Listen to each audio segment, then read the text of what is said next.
Karena Allah menciptakan kita untuk beribadah dan ternyata tidak semua ibadah diterima. Kecuali ibadah yang memenuhi syarat. Nah, orang tua lagi nih perannya nih. Bagaimana ibadah anak kita nih? Anggap ibadah yang rutin, sholat 5 waktu. Nungguin guru. Gurunya suruh telepon anaknya, Ustadz, ini fulan gak mau sholat Ustadz. Tolong kasih tahu. Subhanallah. Akhirnya telepon, Ustadz, ini fulan kenapa gak sholat? Ini berarti ada kegagalan di dalam rumah tersebut. Engkau orang tua, bangunlah. Rumah ini menjadi tempat ibadah. Rumah jadi tempat ibadah. Apalagi dengan COVID-19 ini, ketika kemarin umpamanya ya, masjid-masjid ditutup ya. Sebagian bapak tuh Masya Allah. Jadi imam sholat id. Sholat idul fitri, imam dia. Khotib sholat id. Padahal sepanjang hidupnya gak pernah dia jadi imam di masjid. Tapi gara-gara COVID-19 dia jadi imam sholat id. Masya Allah. Bangun. Tujuan pertama selesai ya. Kita bicara awal transfer ilmu udah. Ada yang menjalankan hal itu. Yang kedua bicara akidah, ya dari transfer ilmu itu muncul keyakinan. Yang di sini orang tua menjaga akidah anaknya. Yang ketiga bagaimana dengan belajar ilmu, anak-anak tahu kewajiban-kewajiban dia. Terus siapa yang mengontrol anak-anak ini melakukan kewajiban-kewajibannya? Ustadznya di pesantren? Atau kita orang tua di rumah? Maka antum yang tanggung jawab. Antum kepingin punya anak soleh yang mendoakan antum kan? Antum ingin setiap sholat anak itu, setiap ruku anak itu, setiap sujud dia, setiap puasa dia, engkau mendapatkan bagian pahala dari sana. Caranya, engkau didik dia di atas hal itu.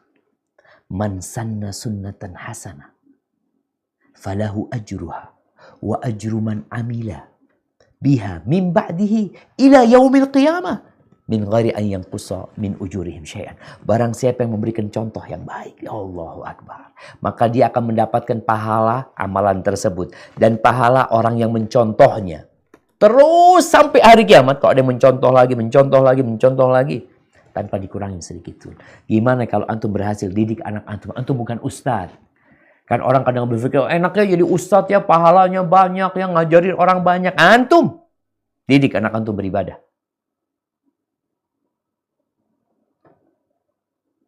Anaknya sholat, alhamdulillah. 5 waktu, alhamdulillah. Udah, alhamdulillah 5 waktu. Nih kondisi pandemi, suruh anaknya sholat duha. Tambahin. Bapaknya kasih contoh. Ibunya kasih contoh. Duduk sama anaknya. Coba tanya sama ustadz nanti. Apa sih pahala sholat duha nih? Tentang sholat malam. Apa sih pahala sholat malam ya? Bikin suasana di rumah itu suasana yang hidup. Ilmu hidup, ibadah jalan. Contohkan buat anak-anaknya. Dan anak kita nih, cara mendidiknya beda-beda. Urusan ibadah juga. Salat subuh umpamanya. Masya Allah. Anak punya anak di rumah 6. Kemarin 2 di pesantren, sekarang semuanya ngumpul di rumah 6. Kita bangunin. Usahakan sebelum subuh udah bangun. Biasakan anak-anak untuk sholat witir. Sampaikan kepada, nak, ini waktu berdoa. Engkau ingin jadi apa? Mintalah sama Allah Subhanahu wa taala. Allah mendengarkan doa-doa. Didik, jangan nungguin guru. Kenapa? Orang tua itu ketika mendidik anaknya dari hati, jemaah. Itu anakmu. Nanti kalau dia sholat duha, lalu nanti dia ajarkan kepada anaknya, cucu antum. Antum dapat bagian pahala lagi. Lalu tuh cucunya ngajarin ke cicitnya, antum dapat pahala lagi. Lalu kenapa kita mengeluh dengan kondisi yang ada? Tatkala Allah memberikan kepada kita ladang pahala. Antum dikasih tambah isinya ikan semua, lalu antum dikasih pancing, fadl antum ambil. Ini masa pandemi ini benar-benar kita mau dikasih pahala banyak sama Allah Subhanahu wa taala. Nggak usah bicara anak tetangga, anak kita. Maka para orang tua, para ibu, tolong tuh. Dijaga nih ibadah anaknya. Ibunya jangan telat-telat sholatnya. Kalau di pesantren, adzan berangkat. Sebelum adzan udah ke masjid anak-anak. Ada pengawasnya, ada yang nyuruh, ya Allah, berangkat ke masjid. Di rumah, kadangkala bapaknya nggak mendukung. Bapaknya nggak ke masjid. Gimana caranya? Ibunya. Iya, jangan mau kalah. Nih, memang kadangkala ada masalah di dalam rumah tangga yang membuat anak kita jadi rusak. Tapi jangan mau kalah dengan kondisi. Ada seorang wanita, subhanallah jamaah, di Arab sana. Yang dia sebelum subuh dia bangunkan anaknya. Dia mungkin waktu itu nggak sholat. Dia bangunkan anaknya, dia bawa ke masjid. Anaknya suruh masuk ke masjid. Si ibu ini nunggu di luar. Nunggu anaknya pulang. Selesai anaknya pulang, dibawa lagi. Jangan menyalahkan, ya fulan, suami anak nggak dukung, ini, itu. Tatkala kondisi tidak mendukungmu, berjalanlah engkau sendiri. Ciptakan kondisi yang mendukung. Kita kalau ikut orang, ya kita nggak akan pernah sampai ke tujuan.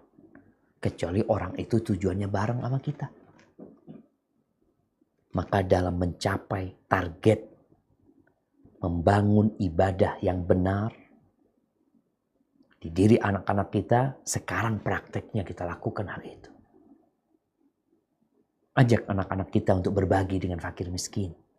Masa pandemi ini. Kasih dia duit nih, bagi-bagi sana. Lihat tuh bagaimana masyarakat yang kesulitan. Ini termasuk pendidikan bagaimana dia beribadah. Ajak puasa sunnah tiap bulan. Sebulan 3 kali. Paling enggak. Orang tuanya nggak pernah puasa sunnah. Gimana anaknya mau puasa sunnah? Bukan diajarin sama gurunya Ustaz. Ya itulah. Guru itu transfer ilmu, udah diajarin. Sekarang bagaimana mempraktekannya? Udah dapat ilmu, maka sang orang tua menyiramin ilmu anaknya ini sehingga tumbuh bersemi. Puasa sunnah 3 hari, bikin mereka puasa, bangunkan mereka, kasih nasihat mereka. Orang tuanya puasa juga.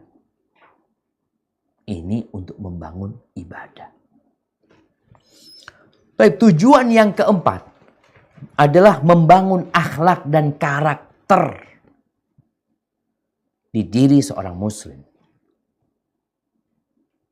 Jadi kalau kita lihat ya ilmu, akidah, ibadah, itu nanti buahnya kita punya anak-anak yang berkarakter mulia. Apa kata Nabi SAW? Akmalul mu'minina imanan, ahsanuhum khuluqan. Orang mukmin yang paling sempurna keimanannya adalah yang paling baik akhlaknya. Iman tuh naik turun. Iman itu dibangun di atas ilmu. Maka tujuan kita mendidik anak-anak kita, memasukkan ke pesantren, memasukkan ke sekolah adalah bagaimana kita memiliki anak-anak yang berkarakter mulia, yang berbakti sama orang tuanya. Muslim yang pemberani. Muslim yang adil, tidak melakukan kezaliman. Muslim yang menjaga kehormatan dirinya. Muslim yang dermawan dan baik hati. Muslim yang tidak menjadi budak dunia. Muslim yang menghormati yang tua, menyayangin yang muda. Muslim yang kalau ngomong baik. Tidak suka mencela. Karena Anda lihat nih. Anda lihat sohib-sohibnya Jabir sama sohib-sohibnya. Kadangkala mereka sok gaul ya. Memang anak-anak gaul mereka. Sampai ngomongnya itu pakai kalimat-kalimat yang nggak pantas diucapkan oleh seorang muslim. Yang kata Nabi SAW, laisal mu'min bit-ta'an, walal la'an, walal fahish, walal badhi. Mukmin tuh karakternya, dia nggak suka mencela, nggak suka melaknat, nggak suka memaki, dan ngomongnya nggak kotor. Itu mukmin. Ini yang kita inginkan di diri anak kita. Gimana caranya? Ya antum, para orang tua. Guru transfer informasi. Kayak Ana, Guru tadi nyampaikan nih, seperti ini, seperti ini, seperti itu. Terus yang menggawangi bagaimana informasi ini bisa dipraktekkan, bisa dijalankan dengan benar, siapa ya? Kita orang tua. Makanya perlu kesabaran orang tua. Paling enggak orang tua tuh, kalau di rumah ya, akhlaknya mulia. Orang tua nih. Antum mungkin enggak faham hadis-hadis Nabi tentang akhlak mulia. Antum nggak ngerti sama ayat-ayat yang berkaitan dengan bagaimana karakter seorang muslim. Antum menjadi orang yang baik di rumah. Nggak pernah mencela istri. Istri nggak pernah teriak-teriak pada suami. Ibu nggak pernah marah-marah sama pembantunya sampai banting-banting piring. Rumah isinya senyum. Cinta dan kasih sayang.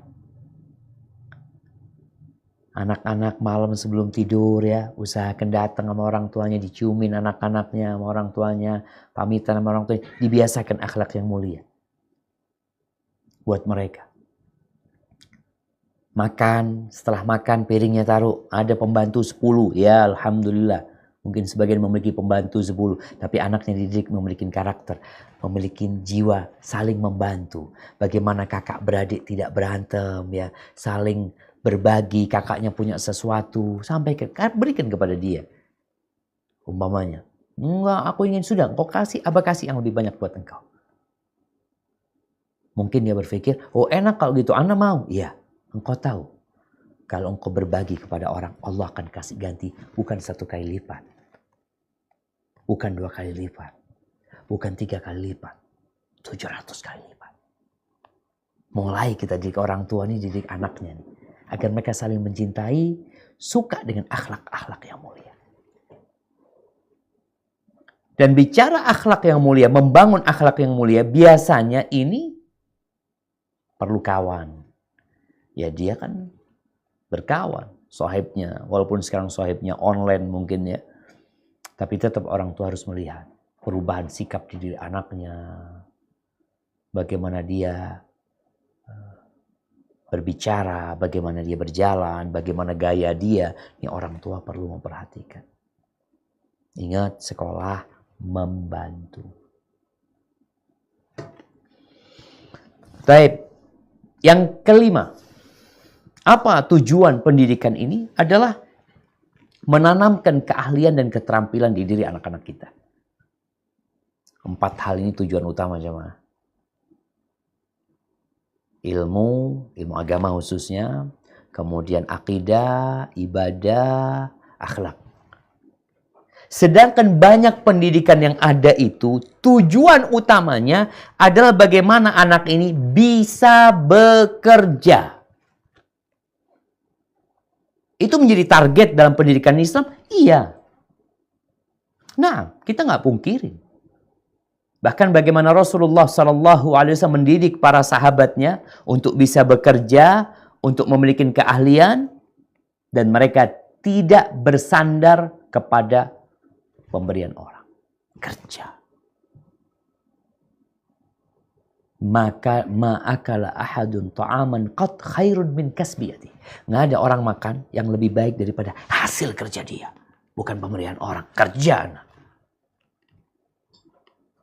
Bagaimana Rasulullah SAW mengatakan ma min nabiyyin illa ra'al ghanam, tidak ada satupun nabi melainkan dia pernah gembala kambing. Kerja.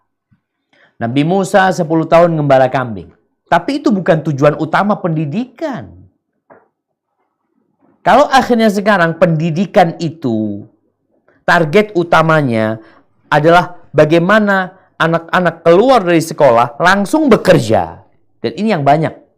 Sehingga kalau kita lihat kampus, sekolahan yang lulusannya langsung diterima kerja, itu biasanya ramai. Peminatnya banyak sekali. Karena memang tujuannya kerja. Ya pendidikan Islam sama. Kita juga tidak bisa mungkin kita tuh hidup di dunia. Anak-anak kita nih perlu ongkos, perlu biaya. Dia nanti akan menikah, dia nanti akan punya keluarga, dia akan punya anak-anak. Dia perlu kerja, dia perlu keterampilan, dia perlu skill yang dengannya dia nanti bisa menghasilkan uang. Nah, karena tujuan yang pertama, kedua, ketiga, keempat itu bukan untuk dunia, tapi untuk akhirat kita. Karena memang kita nggak akan lama hidup di dunia. Ada apa untuk berat-berat mikirin dunia? Cuma 70 tahun. Ya, ada yang 40 tahun mati juga. Nggak ada yang dibawa. Maka ini target utama pendidikan Islam adalah mengabdi kepada Allah dengan 1, 2, 3, 4. Sekarang yang kelima, kerja. Nah, maka kenapa dalam pendidikan Islam itu diajarin anak-anak bekerja? Nih orang tua sekarang kasih anak-anak itu keterampilan. Ya, kalau di rumah mungkin yang perempuan masak, cuci-cuci, bantuin orang tuanya. Yang laki-laki disuruh belajar apalah yang bermanfaat buat dia. Dalam kondisi pandemi ini, mungkin anak-anak tuh perlu, kalau bicara ada bisnis, orang tuanya mungkin punya bisnis, orang tuanya piara ayam, orang tuanya piara ikan. Bagaimana anak-anak itu punya keterampilan, kasih tahu nih, kayak gini, kayak gini, kayak gini, ini menghasilkan seperti ini. Perlu anak-anak dapat itu. Tapi itu bukan tujuan utama, itu salah satu tujuan pendidikan Islam.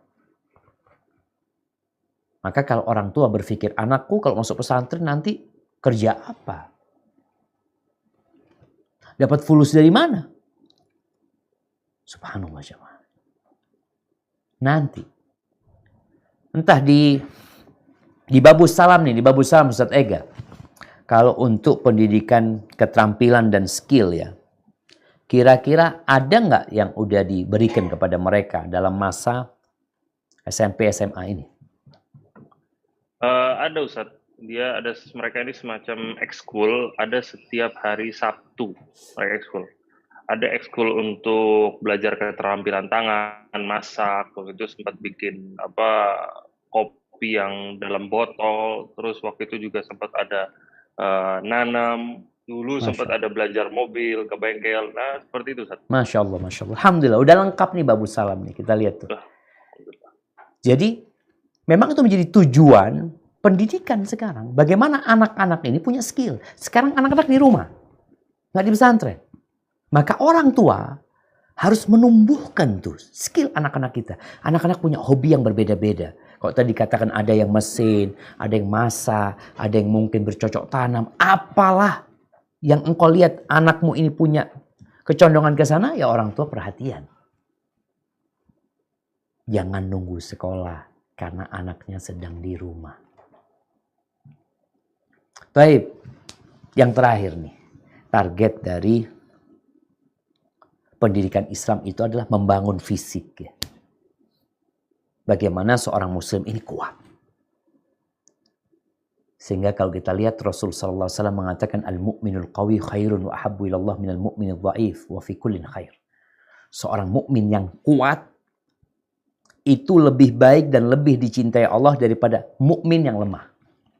Dan di setiap orang beriman ada kebaikan di diri.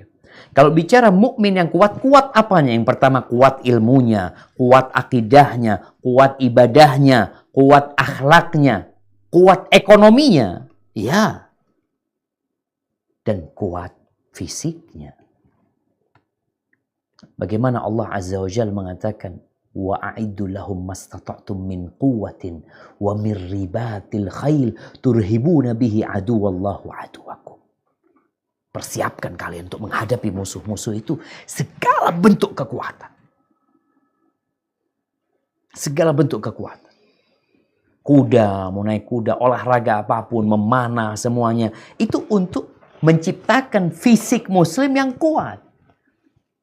Jadi muslim itu bukan pemalas. Muslim itu usahakan kalau jalan, musuh tuh takut. Nggak perlu dia ngomong. Nggak perlu dia bawa senjata. Ngelihat jalannya doang udah takut. Karena dia memiliki fisik yang bagus. Maka bagaimana kita melihat nih kondisi pandemi, jangan sampai anak-anaknya di rumah pada buncit-buncit semua. Karena makan terus sama orangnya kasih makan lagi makan. Jaga kesehatan anakmu. Suruh mereka olahraga. Dan itu tugas siapa? Orang tua lagi. Anaknya ada di rumah. Ingat, kita bicara selama ini, tatkala anak itu di pesantren, kita nih minta bantuan pesantren. Minta bantuan. Karena kita yang bertugas sebenarnya. Anak yang tanggung jawab. Anak punya anak Jabir, anak taruh di Babus Salam, anak minta tolong sama Babus Salam. Anak minta bantuan mereka. Bukan berarti akhirnya anak berlepas tangan. Enggak, itu anak-anak. Itu tanggung jawab anak. Maka bicara pendidikan fisik sekarang, tolong anaknya diajak olahraga di rumah. Mau jalan, mau lari, mau naik sepeda. Apalagi jamaah, anak-anak itu ketika tidak ada kegiatan yang positif, biasanya arahnya kayak yang negatif.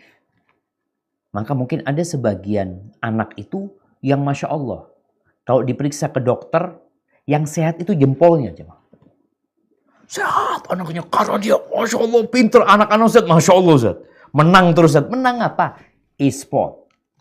Ya maaf, jangan mau dibohongin sama e-sport. Nggak ada yang sehat di tubuh orang-orang yang e-sport tuh. Wallahu alam ya, mungkin anda salah ya. Apakah orang yang olahraga dengan jempolnya itu, kemudian dia detak jantungnya itu mungkin bisa diperiksa ya.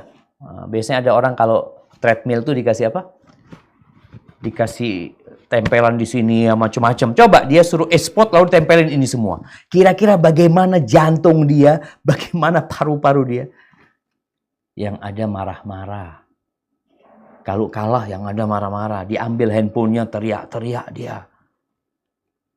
Maka ingat, kita tanggung jawab. 6 tujuan pendidikan itu tolong orang tua punya. 1, 2, 3, 4, 5, 6. Sekarang dilakukan pesantren cuma yang satu. Yang pertama sekarang ya, transfer ilmu tadi. Mungkin yang lainnya masih ada ya. Tapi agar kita bisa menjaga anak-anak kita. Tuh anak kita. Orang nggak akan mengatakan, tuh lulusan Babus Salam. Enggak. Tuh anaknya Ustaz Syafiq. Maka kita jaga anak-anak kita. Ahibati fillah. Taib yang terakhir nih. Sebelum kita masuk ke sesi tanya jawab. Anas bin Malik radhiyallahu anhu. Pernah dia terlambat menjumpai ibunya. Dia terlambat menjumpai ibunya. Terus ditanya sama ibunya, Ummu Sulaim, Anas, kenapa engkau terlambat? Cerita Anas. Iya, tadi aku lagi main. Tahu-tahu Nabi SAW nyuruh aku untuk mengerjakan sesuatu. Ada hajatnya Nabi SAW. Faqalat,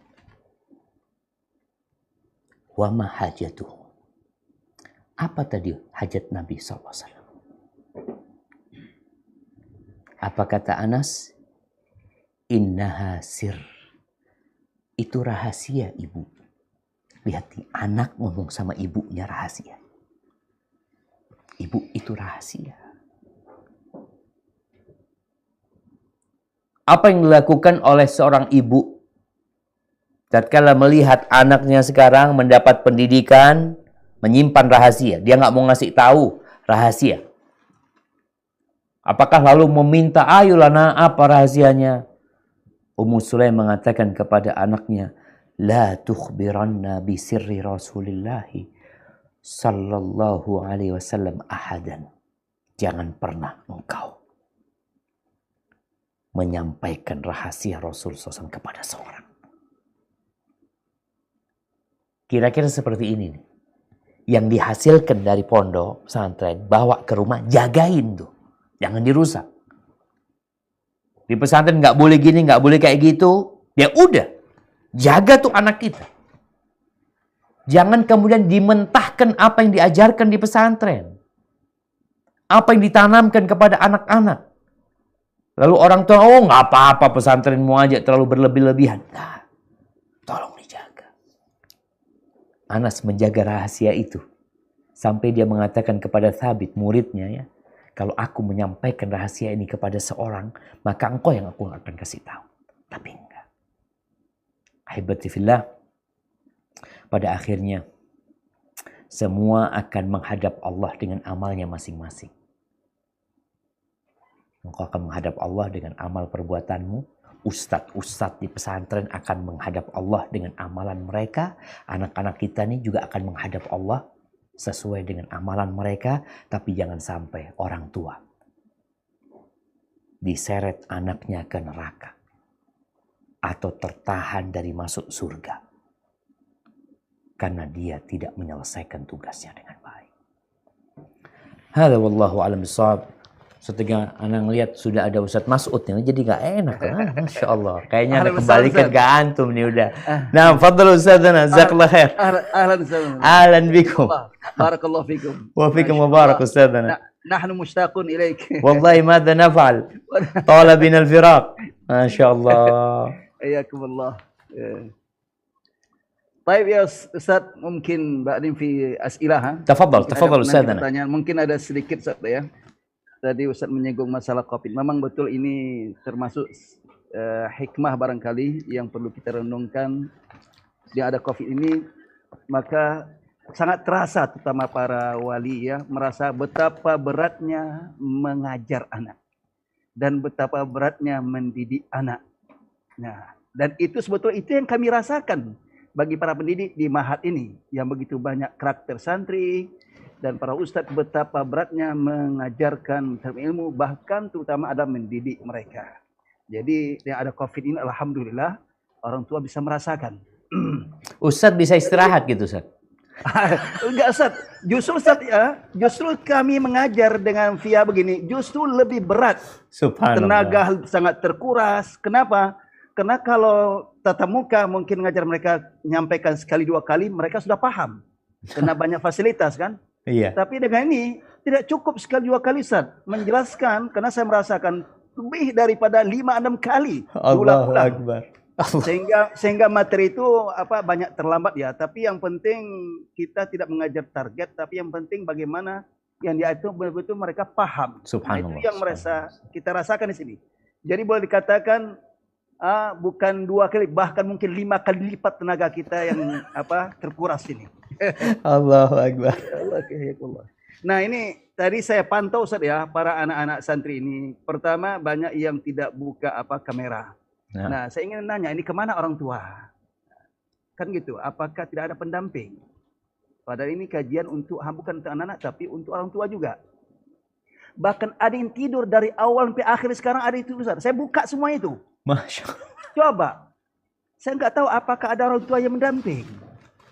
Jangan-jangan tidak ada yang tua yang mendamping. Nah ini salah satu ya gendala ya di dalam pembelajaran. Ceramah begini saja orang tua nggak ada. Bagaimana setiap hari? Padahal harus didamping minimal orang tua itu memantau Ustaz ya. Yeah. Minimal memantau, tidak mesti duduk di situ, paling nggak dilihat, ditilik, ya kan gitu. Apa kerja anak? Karena anak sekarang makin pintar. Jadi kepalanya di bawah, supaya guru nggak melihat. Nah, padahal dia tidur. Jadi Masya Allah luar biasa Ustaz ya. Luar biasa. Jadi mungkin ini momen penting sangat penting di saya bisa ketemu dengan wali santri Ustaz ya. Masya Allah. Tolong kalian supaya sinergi, karena kajian ini sangat penting supaya sinergi ya. Karena saya mengalami ketika mengajar itu ada orang tua itu justru tidak mendampingi anak, bahkan tidak barangkali tidak memperhatikan anak, justru anaknya diganggu Ustaz. Subhanallah. Saya sedang mengajar. Apa kata Ustaz, Mustaqim Ustaz? Kena nadat ummi. Ummi saya manggil. La ilaha illallah. Kalau yang diajarkan berbahasa Indonesia mungkin tafadhal kan gitu. Bisa baca sendiri. Ini kan berbahasa Arab. Terutama saya ajarkan grammar nahu. Kan nggak bisa. Ditinggal-tinggal. Iya, tinggal-tinggal. Berarti apa? Terputus apa yang diajarkan. Nggak paham. Terpaksa saya ulang lagi Ustaz. Ketika datang seulang lagi supaya juga mereka paham, yang lainnya juga. Nah ini apa yang kami rasakan ya tentang masalah kajian-kajian dalam taklim seperti ini. Maka itu tolonglah wali santri ada sinergi Ustaz ya. Nah mungkin Ustaz bisa menguatkan kembali Ustaz. Fadhal Ustaz. Siap, barakallahu fikum. Nah jamaah, Masya Allah jamaah ya. Ya kalau tadi kita selama ini mungkin salah ya, tatkala kita memikirkan, ustadz-ustadz di pesantren itu enak sekarang Ustadz. Nggak ada santrinya, nggak ada muridnya, ya. Dia ngajar via Zoom, jarak jauh. Mereka berpikir ustadz itu makan gaji buta. Dan ini yang terjadi. Sehingga ada mulai prasangka buruk kepada pesantren, kepada penyelenggara pendidikan. Padahal sejatinya lebih capek ngajar online. Apalagi ketika nggak ada dukungan dari orang tua. Di antara 6 target pendidikan Islam tadi, kita bicarakan tentang transformasi atau transfer ilmu nih. Kalau ternyata transfer ilmunya terkendala, akhirnya gimana anak-anak? Ustadznya harus nyampaikan 2 kali, 3 kali, 4 kali. Anaknya ya tadi mungkin ada kondisi di rumah yang tidak mendukung dia. Orang tua memberikan tugas-tugas. Alhamdulillah belajarnya nggak lama. Setelah itu silakan anak itu disuruh untuk apa-apa. Tapi tolong dikondisikan. Ini kalau orang tua mau punya anak waladin salihin yad'ulahu. Tapi kalau ternyata target orang tua enggak, anak nggak punya target itu, maka engkau akan mendapatkan apa yang kau inginkan. Tapi insya Allah nggak ada orang tua yang nggak ingin punya anak soleh. Tinggal sekarang mungkin orang tua capek, orang tua lelah, bahkan na'udzubillah min dalik ya. Kemarin ada cerita Ustaz, orang tua yang bunuh anaknya. Bapak ibu ini bunuh anaknya karena anaknya nggak mau paham-paham atau anaknya nggak nurut sama dia atau gimana, anak itu dibunuh sama orang tuanya. Na'udzubillah min dzalik. Ingat, diperlukan kesabaran. Makanya kalau tadi Ustaz Maksud cerita ya, orang tua sekarang merasakan bagaimana capeknya para guru menghadapi bukan 1 anak antum, bukan 2 anak antum, bukan 3, bukan 4, bukan 5, bukan 10, kadangkala 30 anak. Dia harus mendidik, harus ngajarin 30 anak. Anak antum sendiri, 1 atau 2. Ketika merasa berat, minta tolong sama Allah SWT. Dan diperlukan kesabaran ya. Bagaimana kalau kita lihat ya, sabarnya para nabi. Nabi Nuh alaihissalam ngajarin kaumnya, mendidik kaumnya itu bukan 1 tahun, bukan 2 tahun, bukan 20 tahun, bukan 100 tahun, 950 tahun. Sabar. Maka Allah sampai mengatakan kepada Rasul sallallahu alaihi wasallam, "Fasbir kama sabara ulul azmi minar rusul." Sabar engkau seperti sabarnya ulul azmi minar rusul. Jadi kendala-kendala di rumah itu sekali lagi yang berbahagia tatkala anak itu sukses adalah orang tuanya.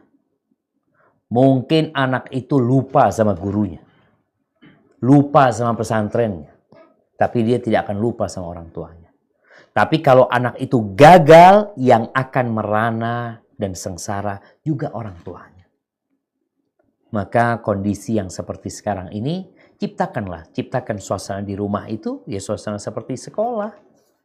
Sehingga anak-anak ya saling mendukung kakak beradik, bagaimana kakak beradik ini saling belajar, saling ngajarin ya. Ketika memang di rumah ada beberapa anak yang sudah besar-besar, insya Allah dengan cara seperti itu, orang tua akan mendapatkan hasil yang lebih baik ya. Hadza wallahu a'lam bishawab. Dan yang terakhir nih urusan anak-anak kita nih, doa. Doa. Orang tua itu coba doa seperti doanya Nabi Ibrahim. Anak itu kalau baca doanya Nabi Ibrahim. Nabi Ibrahim itu berdoa mengatakan wajnubni wa bani an na'budal asnam. Ya Allah, itu Nabi. Nabi masih minta sama Allah Azza wa Jal agar anak keturunannya dan dirinya dijauhkan dari berhala-berhala. Itu Nabi jemaah. Tidak mengatakan, oh aku kan Nabi, anakku insya Allah semua soleh, anakku semua akan baik. Enggak. Beliau tetap minta sama Allah Subhanahu wa ta'ala. Rabbi ja'alni muqimas salah wa min dzurriyyati. Ya Allah, jadikan aku orang yang mendirikan salat dan anak keturunanku. Itu Nabi doanya kayak gitu. Kita doanya kayak apa? Berapa kali engkau baca doa itu? Berapa kali engkau memohon kepada Allah buat anak-anakmu agar mereka mendirikan salat, agar mereka mati husnul khatimah, berada di atas tauhid, agar mereka menjadi orang-orang yang bermanfaat. Berapa kali engkau berdoa seperti itu? Itu Nabi. Kalau Nabi berdoa, mungkin 2-3 kali membacanya, berarti kita harus lebih dari itu. Hadza wallahu a'lam bissawab. Naam Ustaz. Barakallahu fiik. Wa fiikum wa barak. Barakallahu.